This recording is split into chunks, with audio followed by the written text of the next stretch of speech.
हिंदू धर्म में यदि किसी नदी को मां कहा गया है तो वह है गंगा। गंगा केवल जलधारा नहीं है, वह तपस्या है, वह मोक्ष का द्वार है, वह पापों को धो देने वाली चेतना है। पुराण कहते हैं जहां गंगा बहती है वहां स्वयं देवताओं के चरण पड़े होते हैं। ऋग्वेद से लेकर महाभारत और पुराणों तक गंगा को देवी के रूप में पूजा गया है। यही गंगा महाभारत के महानायक भीष्म पितामह की माता थीं, लेकिन भीष्म का जन्म कोई साधारण कथा नहीं, बल्कि श्राप, त्याग, वचन और बलिदान से जुड़ा एक दिव्य रहस्य है।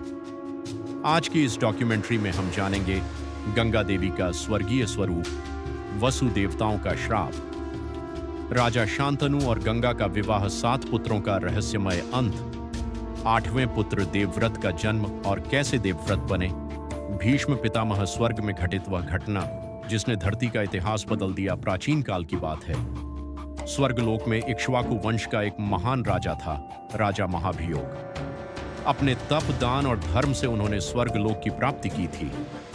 एक दिन स्वर्ग में देवताओं और राजर्षियों का एक भव्य सभा समारोह आयोजित हुआ। इस सभा में इंद्र, ब्रह्मा के दूत, महर्षि, सिद्धगण सभी उपस्थित थे और उसी सभा में देवी गंगा भी उपस्थित थीं। गंगा स्वर्ग की दिव्य अप्सरा नहीं, बल्कि पवित्र नदी की देवी। सभा के दौरान अचानक एक तीव्र वायु वेग चला।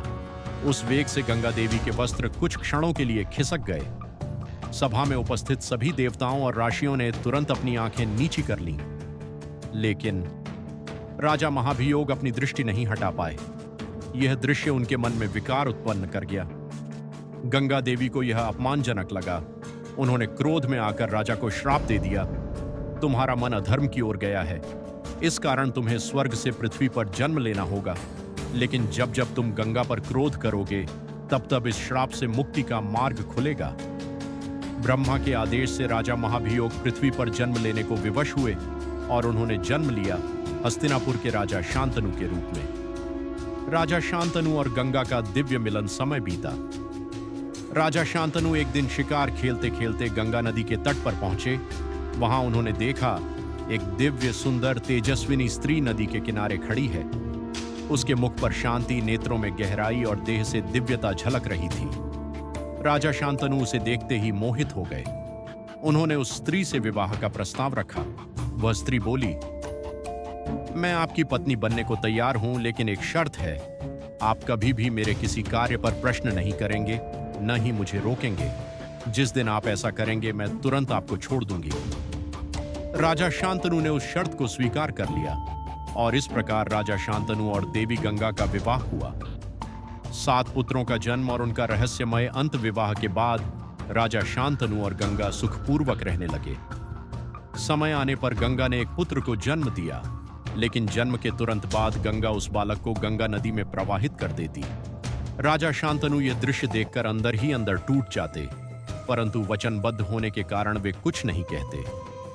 एक के बाद एक 7 पुत्र जन्मे और 7 को गंगा ने नदी में प्रवाहित कर दिया। राजा शांतनु हर बार आंखों में आंसू लिए मौन रहे। 8वां पुत्र और सत्य का उद्घाटन। जब 8वां पुत्र जन्मा और गंगा उसे भी नदी में डालने लगी, तो राजा शांतनु अपने वचन से ऊपर पिता बन गए।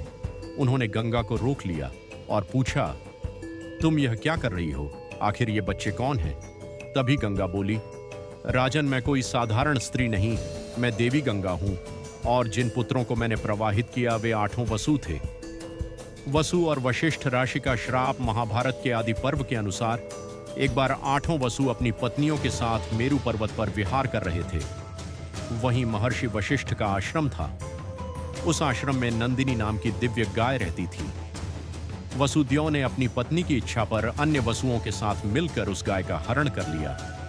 जब वशिष्ठ राशि को पता चला तो वे अत्यंत क्रोधित हो गए। उन्होंने सभी वसुओं को मनुष्य योनि में जन्म लेने का श्राप दे दिया। वसुओं के क्षमा मांगने पर ऋषि ने कहा, 7 वसु शीघ्र ही मनुष्य जीवन से मुक्त हो जाएंगे, लेकिन द्यौ वसु को पृथ्वी पर दीर्घ काल तक कष्ट भोगना होगा। गंगा का वचन और भीष्म का जन्म। वसुओं ने यह कथा गंगा को बताई। गंगा ने वचन दिया, मैं तुम्हें अपने गर्भ में धारण करूंगी और श्राप से मुक्त करूंगी। इसी वचन के कारण गंगा ने 7 पुत्रों को जन्म लेते ही नदी में प्रवाहित कर दिया। लेकिन 8वां पुत्र द्यौ वसु को पृथ्वी पर रहना था। यही बालक था देवव्रत। वचन टूटने के कारण गंगा देवव्रत को लेकर स्वर्ग चली गई। देवव्रत का अद्भुत प्रशिक्षण समय बीता। एक दिन राजा शांतनु गंगा तट पर घूम रहे थे। उन्होंने देखा कि गंगा की धारा अचानक रुक गई है। आगे बढ़ने पर उन्होंने देखा एक दिव्य युवक धनुष बाण से अभ्यास कर रहा है। उसके बाणों से गंगा की धारा तक थर्रा रही थी। तभी देवी गंगा प्रकट हुई। उन्होंने कहा, राजन, यही आपका पुत्र देवव्रत है। इसने वशिष्ठ से वेद सीखे हैं, परशुराम से अस्त्र शस्त्र विद्या पाई है। यह इंद्र के समान तेजस्वी है। देवव्रत से भीष्म तक आगे चलकर देवव्रत अपने पिता के वचन की रक्षा हेतु भयानक प्रतिज्ञा लेते हैं और तभी उन्हें नाम मिलता है भीष्म, जिसका अर्थ है भयंकर प्रतिज्ञा वाला।